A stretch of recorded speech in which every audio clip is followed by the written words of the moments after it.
Now, something very odd has occurred while we were travelling through South Australia. My wife has opened the packet of Arnotts assorted creams and have a look at this orange cream. A much maligned biscuit, I might add, upside down. If this was a coin, depending of course on how many made it into circulation, how many were stamped, how much would that be worth? But it begs the question, how does such a thing happen in what I would assume is a completely automated factory? As far as the manufacturer's concerned, is someone on night shift getting bored and flipping the odd one over? After pressing and cooking, of course, and before the squirt of beautiful orange cream? Don't know, but it would be good to know. So Arnott's, of course, now owned by KKR. What are they called? Kohlberg, Kravis and Roberts, a big US global investment firm. Once an Australian company. They manufacture in Brisbane, New South Wales, Shepparton and New Zealand. Now, I say much maligned biscuit. I never speak to too many people that seem to like the orange cream. It's my go-to biscuit when the Arnott's assorted creams are opened, followed by the shortbread cream, perhaps the Monte Carlo, the Kingstons and the chocolate biscuits you can feed to the dogs. Anyway, I'm going to eat that this morning, so I thought I'd better come out and film that. Another odd thing about Arnott's, well, I guess there's many odd things about Arnott biscuits, is this yo-yo biscuit. So the yo-yo biscuit only sold in South Australia from what we can figure out off the 3Ws. It's a very nice biscuit, laden with honey. So it must be made in Brisbane, Shepparton or New South Wales somewhere. And of course shipped to South Oz. And you can see on the packet that a favourite of South Australia. Can have one of them as well this morning. Very tidy biscuit. Not sure where we bought the first lot of them in South Australia, but I understand we bought a few home. Nothing wrong with that. It's just got to moderate the eating of said biscuits.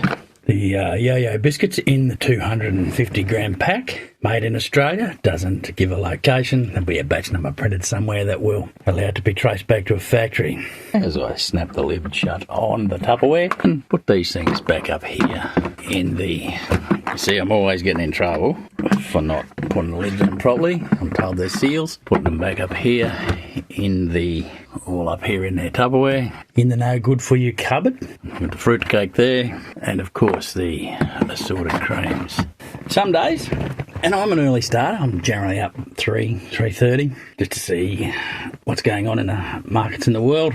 See if I'll be begging for a meal that day. But some days I like to start with a coffee, piece of fruitcake or two, and at the same time, some of the original Arnott's barbecue shapes. Just get the sweet and the savoury happening all at once. Barbecue shapes are interesting too. I've always found the best bit is after the biscuits are out of the silver packet inside the box, licking the red stuff out of the bottom. Now, sometimes there's a lot and sometimes there's not. Another quality control thing at Arnott's. Not complaining. I always used to say to my mother and my wife, just buy the ones with lots of red stuff. And you can tell in the pictures, if the pictures have got a lot of red stuff, you get a lot of red stuff in the thing. The mind of a child. I still got it. The mind of a child, that is. Sometimes they're a little bit burnt as well. Don't know if someone on night shift just slows the chain down as it's heading through the oven. And I don't deny that I'm odd.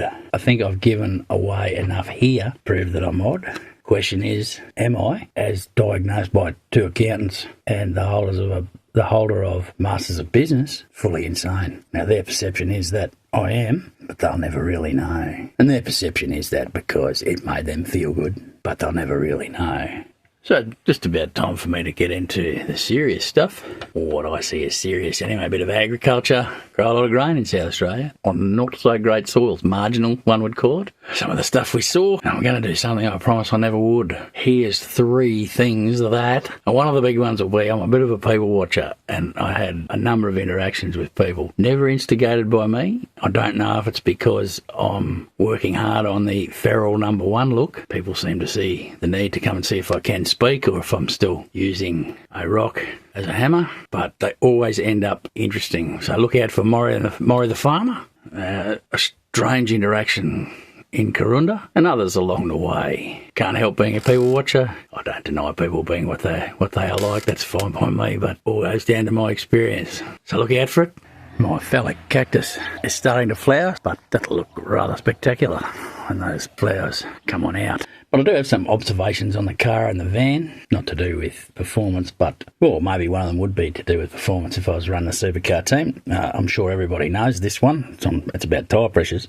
But just a few observations on that before I get to the costs.